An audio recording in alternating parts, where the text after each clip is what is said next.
শ্রীকৃষ্ণের জন্ম কাহিনী। তাই চলুন শুরু করা যাক আমাদের আজকের কাহিনী। কিন্তু গল্প শোনার আগে অবশ্যই আমার চ্যানেলটি সাবস্ক্রাইব করতে হবে।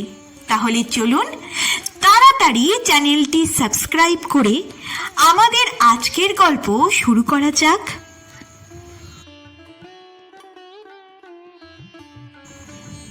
মহারাজ পরীক্ষিত সুখদেবের কাছে ভগবান শ্রীকৃষ্ণের জন্ম কাহিনী শুনতে চাইলেন। তখন সুখদেব মহারাজ পরীক্ষিতকে ভগবান শ্রীকৃষ্ণের জন্মের সেই অমূল্য কাহিনী শোনাতে শুরু করলেন। সুখদেব বললেন, সময়টা দ্রাপর যুগ। দ্রাপর যুগে পাপী তাপী দানবদের অত্যাচারে পৃথিবী তখন জর্জরিত। চারিদিকে পাপ পাপ আর পাপ। অসহায়ের উপর সবলের অত্যাচার, হত্যা, রক্ত, সে এক ভয়ঙ্কর অবস্থা। চারিদিকে এত পাপ যে ধরিত্রী মাতা আর সহ্য করতে পারলেন না। তাই তিনি গাভীর রূপ ধরে চললেন ব্রহ্মদেবের কাছে। ধরিত্রী মাতার কষ্টের কথা জেনে সৃষ্টিকর্তা প্রজাপতি ব্রহ্মা গেলেন মহাদেব শিবের কাছে। তারপর মহাদেব সহ সকল দেবগণ পৃথিবীকে নিয়ে এই অবস্থা থেকে রক্ষার জন্য ভগবান হরিনারায়ণের শরণাপন্ন হলেন। প্রভু হরিনারায়ণ বিষ্ণু সকলকে আশ্বস্ত করে বললেন, হে ধরিত্রী মাতা, হে দেবগণ, আপনারা নিশ্চিন্ত হন। পৃথিবীকে এই পাপ থেকে উদ্ধার করার জন্য আমি শ্রীকৃষ্ণ রূপে পৃথিবীতে জন্ম নেব। তখন নারায়ণের কথা শুনে সকলে অত্যন্ত আনন্দিত হয়ে নিজ নিজ ধামে ফিরে গেল। এদিকে পৃথিবীতে মহা ধুমধামে বসুদেবের সাথে অত্যাচারী রাজা কংসের কনিষ্ঠা ভগিনী দেবকীর বিবাহ হচ্ছে। বিবাহের পর নববধূ দেবকীকে সঙ্গে নিয়ে বসুদেব রথে চড়ে চলেছেন নিজ ভবনে। রথ চালাচ্ছেন কংস। এমন সময় দৈব বাণী হল, আকাশ থেকে শব্দ এল, হে কংস, যাকে তুই পরমানন্দে রথে করে নিয়ে চলেছিস, সেই দেবকী ও বসুদেবের অষ্টম গর্ভজাত পুত্রের হাতে মৃত্যু হবে তোর। সে আসছে, তুই মৃত্যুর দিন গুণ, সে আসছে।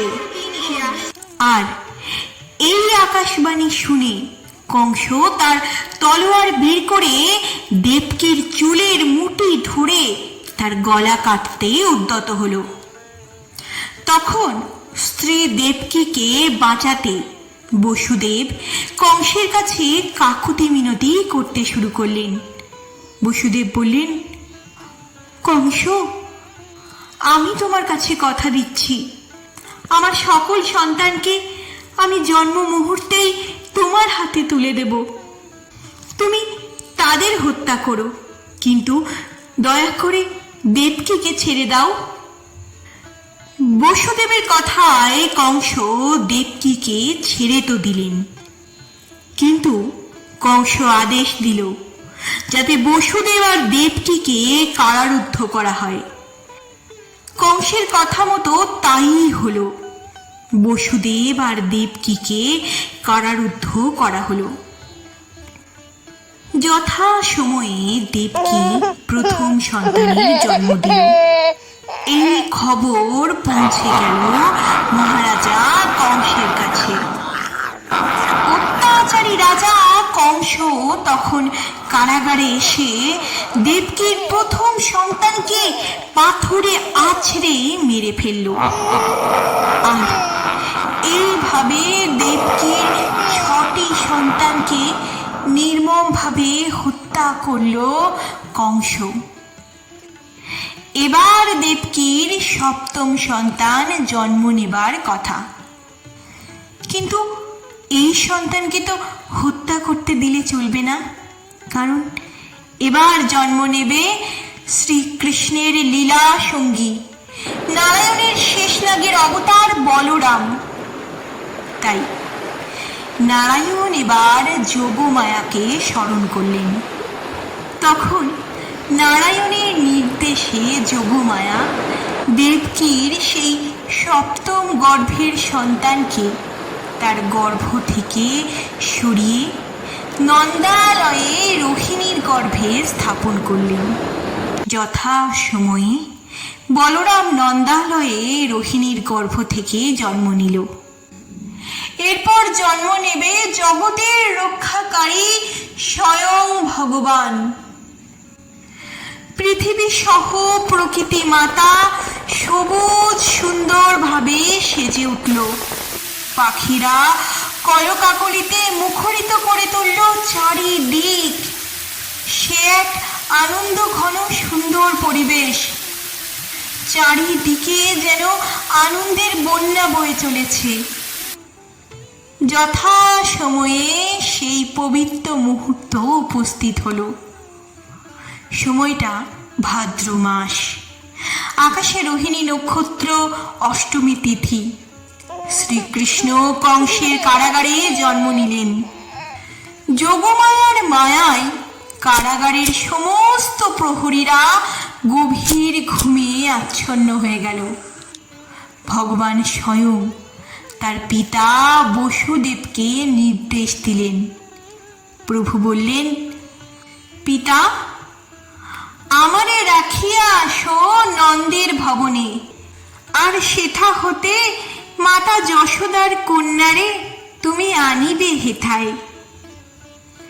বসুদেব তখন শিশুটিকে নিজের কোলে তুলে নিল। কিন্তু নন্দভবনে যাবে কেমন করে? দ্বার যে রুদ্ধ।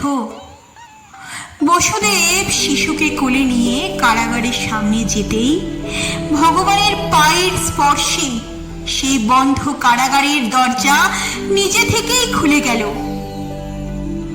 কোলে ছোট্ট কৃষ্ণকে নিয়ে বসুদেব পথে নামল।